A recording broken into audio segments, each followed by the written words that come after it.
Hi everybody, very welcome to Mentor and yet another video podcast. As always, I hope you're doing absolutely fantastic. Today I will be doing a reaction video of this. The honest pre-flight safety demonstration video that airlines are afraid to show you. Alright? This is made by a YouTube channel called Rethinking Tourism, and I recommend you that before you watch this reaction video, you look through this video, okay? I will be linking to it in the description. There will be a link up here or up here as well. So check that out first if you haven't already, and then let's take it apart together.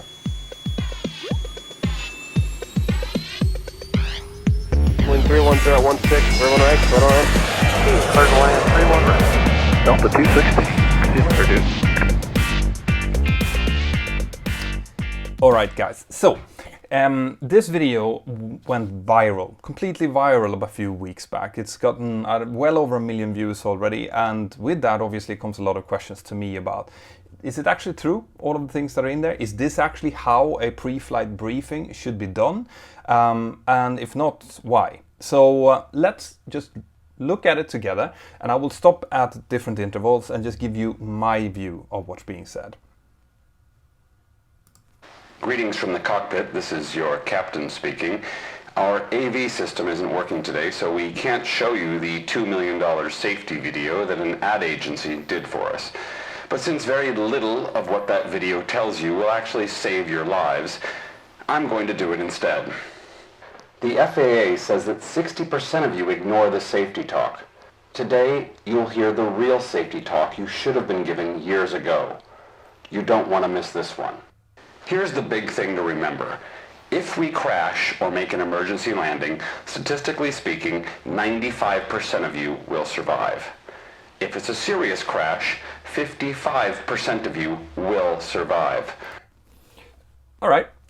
Yeah, so first of all, the kind of premise of this video is not something I really like. What he's saying basically is that the normal safety briefing that you're normally given doesn't help that much, and that's not true. And he's going to actually explain to you later on in this video why you actually have to listen very carefully.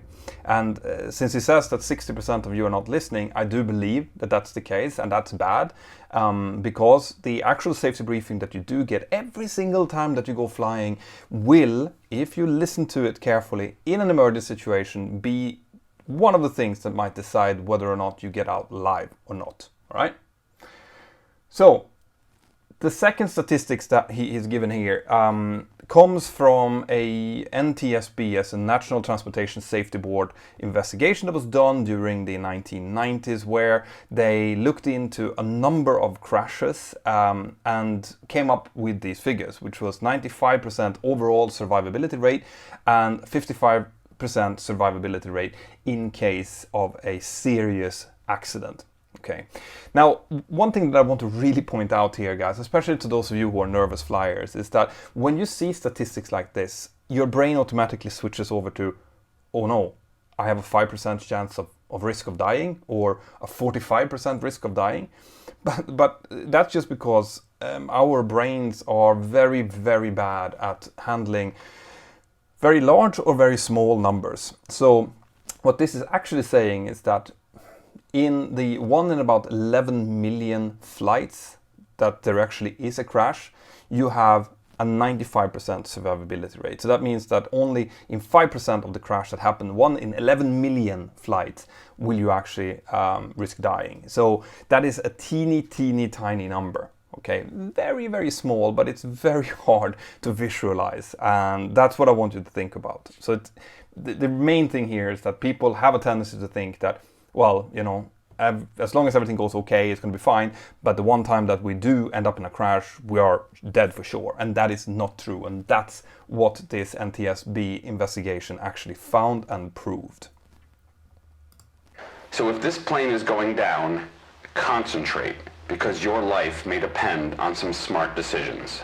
Keep in mind that 80% of accidents happen within the first 3 minutes and last 8 minutes of the flight.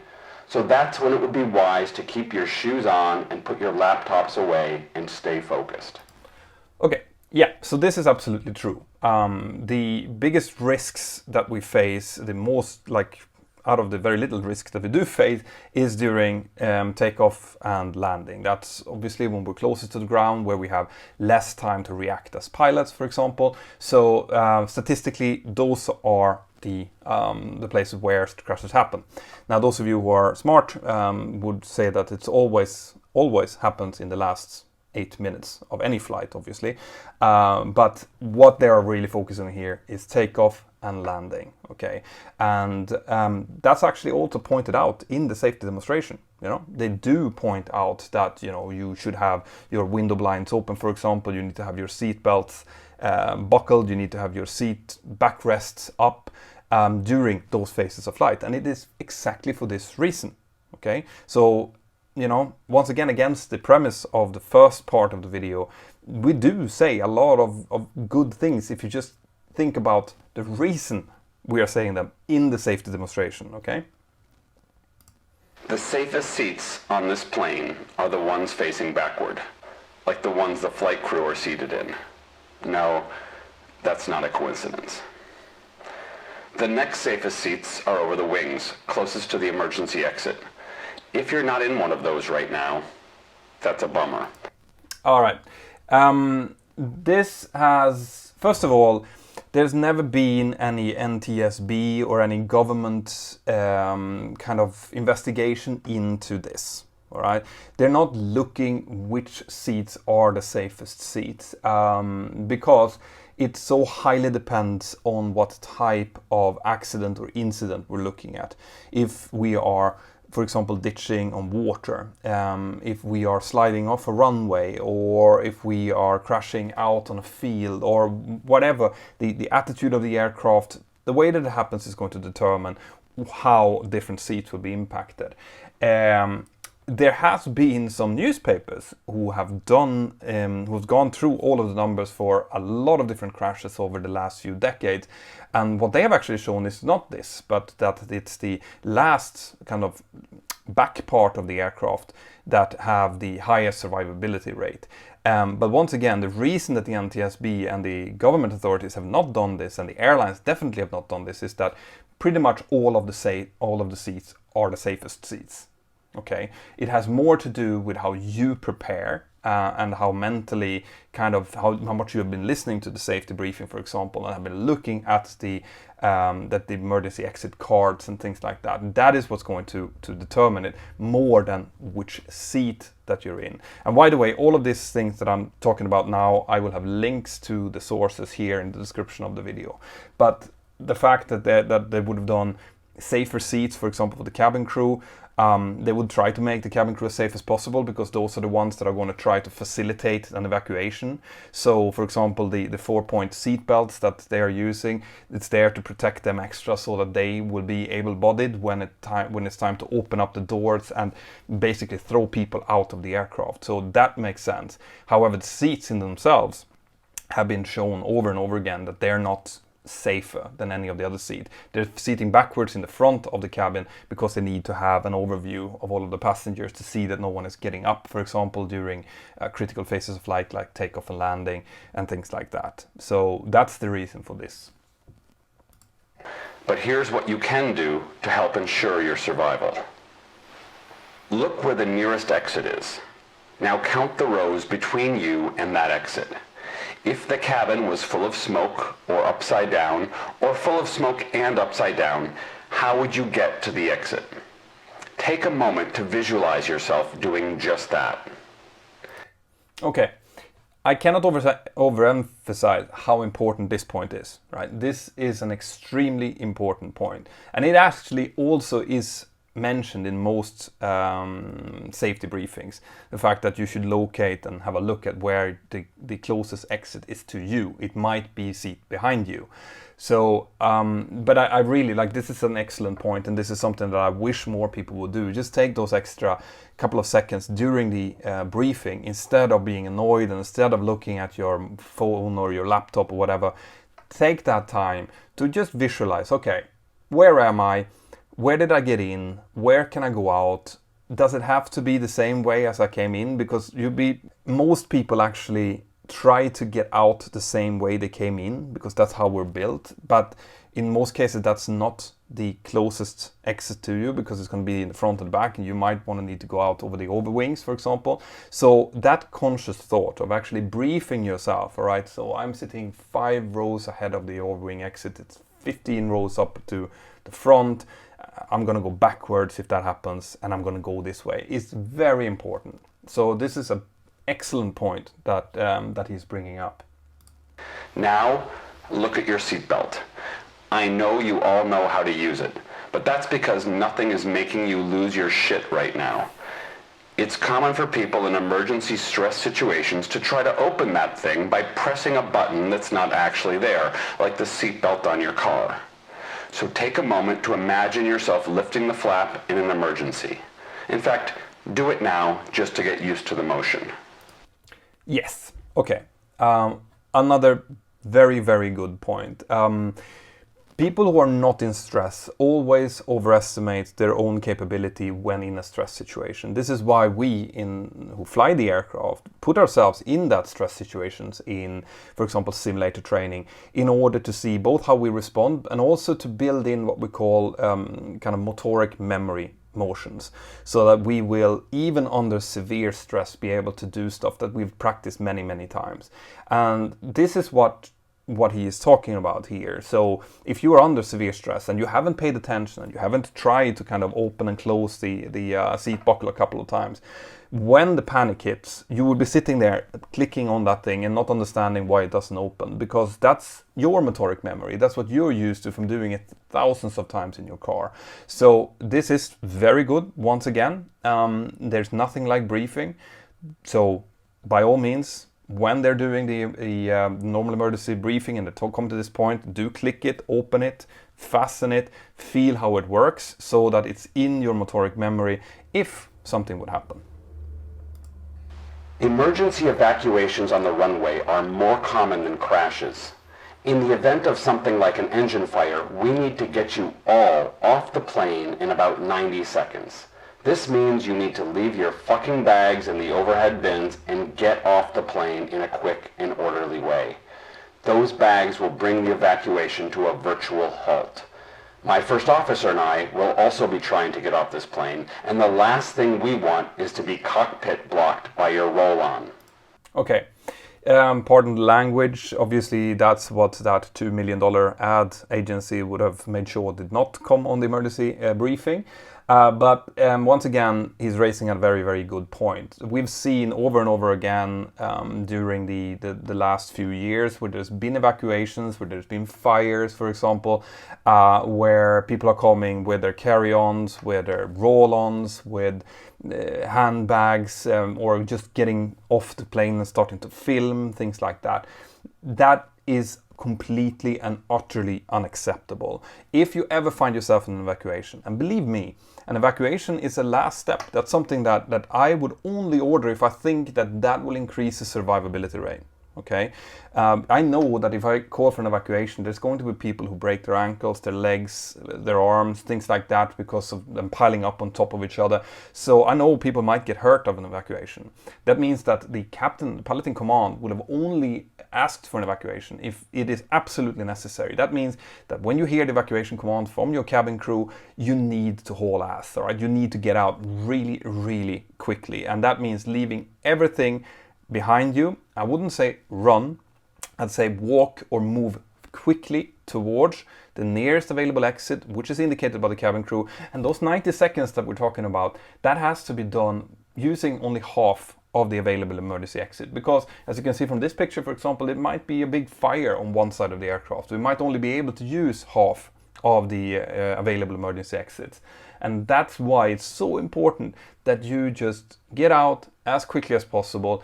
Don't worry about your hand luggage or whatever is in there. It's going to be retrieved if it's possible. Otherwise, it's just material things. It can be exchanged, believe me, but your life cannot. And also the lives and the well-being of the people that's trying to evacuate behind you. So just get out, get away from the aircraft. As you can see, these passengers over here has already moved away from the aircraft. That's what we're supposed to do.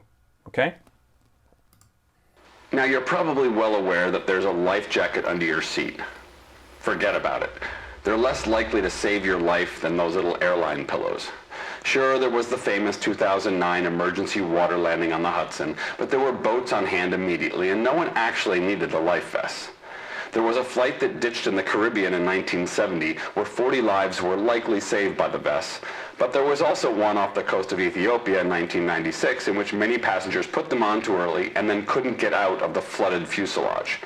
To put it another way, if we replaced those life vests with a box of chocolates, it wouldn't alter your survival odds.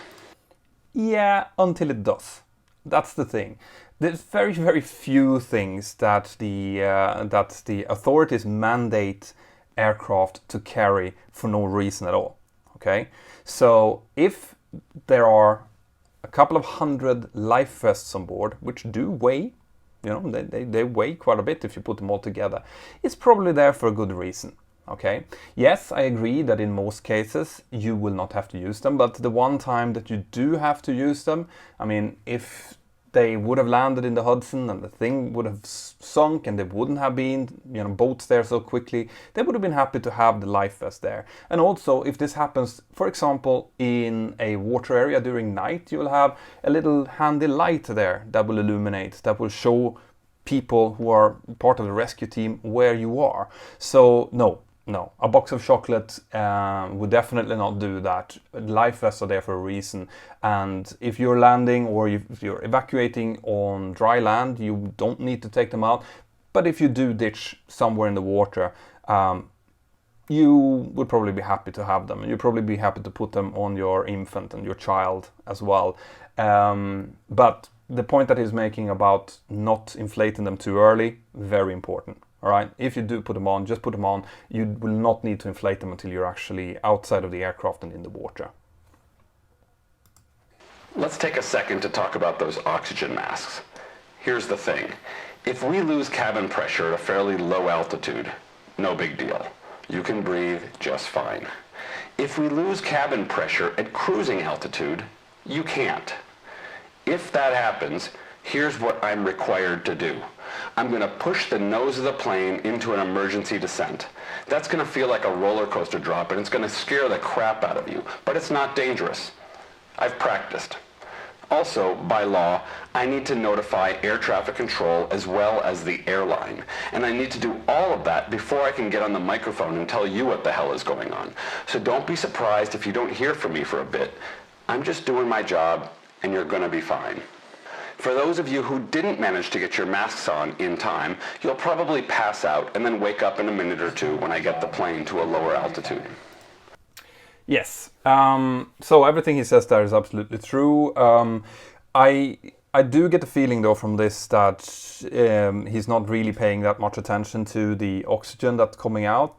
And that it's kind of wibbly wobbly in case you need to use it or not, and that's not the case. All right, when we are up at our cruising altitude above 40,000 feet, you will have time of useful consciousness of only a few seconds. That means that if you don't put that oxygen on immediately, you will black out, you will pass out, and then eventually, depending on how long it will take, your brain is deprived of oxygen, and the brain doesn't like to be deprived of oxygen. There can be damage that can come from that, especially if something would delay us from actually initiating the emergency descent for a few minutes. So putting that oxygen masks on is really important. And also, you would need to listen to what the cabin crew has to say eventually about this, and you won't do that very well if you are passed out. So to get that oxygen mask on, to pull it down so that it starts producing oxygen, and to do that before you help anyone else putting on the mask is actually quite important. Now, the emergency descent I've done a complete separate video about. So if you want to see how that looks inside of the cockpit when we do all of the procedures that he just mentioned, then I have a video that you can click on and you can have a look at that. It's actually really interesting to watch. Okay, the first PA that I will do, or the first that I will do after we've talked to our traffic control, because we need to tell them that we're kind of, descending without clearance. I will actually not talk to the company. All right. The first thing I will do when everything is under control is to call to the cabin crew, because they need to hear my voice, both to know that I'm not incapacitated, but also that is a signal to them that they can get off oxygen. When I made a PA, it means that we are low enough for everyone to be able to breathe safely. So up until that point, the cabin crew would have been sitting in someone's knee or on a seat that is available, or on their jump seats with their oxygen masks on, which by the way lasts about 13 minutes or so of oxygen.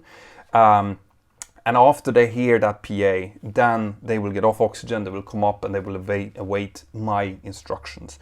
So I will only talk to the company when everything else is done and I'm happy about the situation on board and that everyone is safe. But yeah, it will be scary. You want to know what the biggest danger is? That you won't get your frequent flyer points for this flight. Just kidding. Now, the biggest danger is actually that your luggage or those duty-free bottles you purchased and put in the overhead compartment will fall out when you open it and hit someone on the head. There are actually several thousand reported injuries from this every year in the US alone. By contrast, the FAA only reports 58 or so serious injuries from turbulence. So one could easily make the case that we should be handing out a helmet and skip the seatbelts. Yeah, okay, so that's a classic case of using statistics in the wrong way. So the reason that there is people hurting themselves because they're getting hand luggage on their head and not from turbulence is probably because they're using seatbelts when there is turbulence. So the day that you take away the seatbelts and put helmets on people, that's when people are really going to start hurting themselves from, bumping out of their seats because of turbulence, for example. However, yes, the fact that there's so many people, actually more people hurting themselves from stuff falling out of the overhead bins and not from turbulence, just goes to show how safe it is to fly. That's how you should be looking at that. Another big risk is the drink cart. Seriously, it weighs over 100 kilos when fully loaded, and every year passengers get their elbows and knees and feet broken when the drink carts slam into them. So keep your arms and legs tucked away. Why haven't the airlines put some safety padding on the drink cart? No idea. Seems pretty basic. Same goes for the spill-proof coffee and teapots and cups with lids. Every year, some poor passengers get hot coffee or tea in their crotch when there's a bit of turbulence. But until the airlines fix this, I'm afraid you're on your own. Yeah, I kind of agree here. I'm thinking that the padding probably is not fitted because it's very limited space in the galleys where you have to put your drink cart. And it's not like I haven't actually had anyone getting seriously hurt. I've had my own knee smashed and my own leg smashed by the trolleys a couple of times. It does hurt, but you don't get seriously injured. At least I've never heard of that on any of my flights. And the cups, as far as I know now, is always served with proper lids on them. But it's absolutely true that there's more to be done in this area in order to safeguard that people don't get burn and stuff like that because of turbulence. We actually do stop the service in most cases when there is moderate turbulence or above that. Now you're probably wondering, how can this bucket of bolts stay in the sky if we can't even get the AV system or the latch on your tray table to work properly? To be honest, we sometimes wonder that as well. No, we don't. Actually, I did a video last week about if an aircraft can fly with broken parts that you can also check out if you want. The fact is that there are critical components that we would never ever leave the ground without having them working, and there's non-critical component like, for example, tray tables and the AV system, because that can be done manually by cabin crew. In some airlines, including mine, it's actually done mostly manually anyway, without video screens or anything like that. So even though some of the fittings might look like they're a bit jaded and used or they're old or they're not working or whatever, that says absolutely nothing about the safety of that particular aircraft. And I think that's really important to point out. But the stats speak for themselves. The actual risk of dying in a plane crash is about 1 in 11 million, according to the Harvard School of Public Health's 2006 study. So you are far more likely to be struck by lightning or killed by a shark. And it's certainly much safer than driving. Right after 9/11, many were scared to fly. 12 to 20% fewer people flew. But because more people made driving trips instead of flying, a German professor estimated that an extra 1,595 people died in car accidents in the year after a 9/11 just in the US. Just a little reminder that we'll probably keep the seatbelt sign on for nearly the entire flight because our flight crew doesn't like to be bothered in the galley, and they definitely don't like trying to squeeze by you in the aisles. Please sit back and relax while we take forever to serve you a drink and barely edible meal, and then leave the tray on your table, making it nearly impossible for you to squeeze out of the chair and get to the toilet. Look forward to flying with you again. yeah, that really sounds like he's looking forward to that.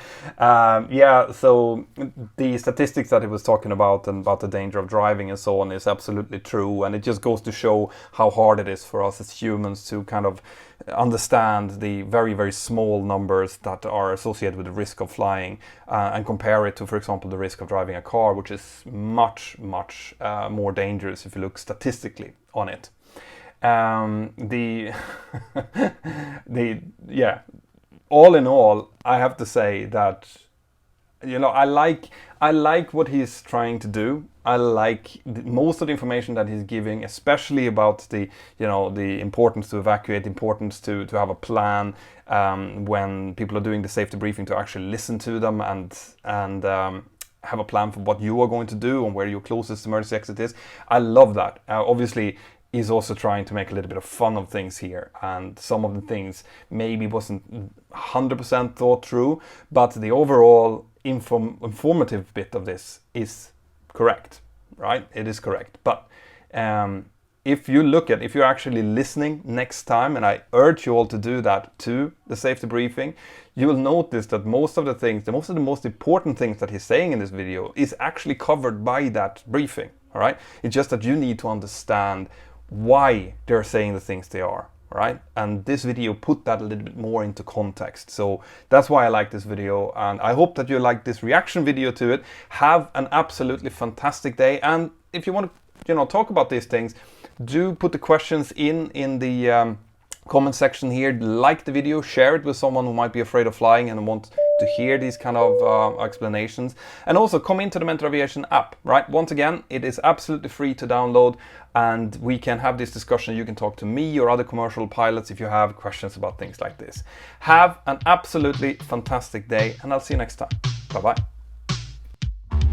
Right guys, I really hope that you liked that. If you want more content like that, more aviation content, well then, check this out. I hope that you have subscribed to the channel and that you've highlighted the little notification bell. See you inside of the Mentour Aviation app, and have an absolutely fantastic day. Bye-bye.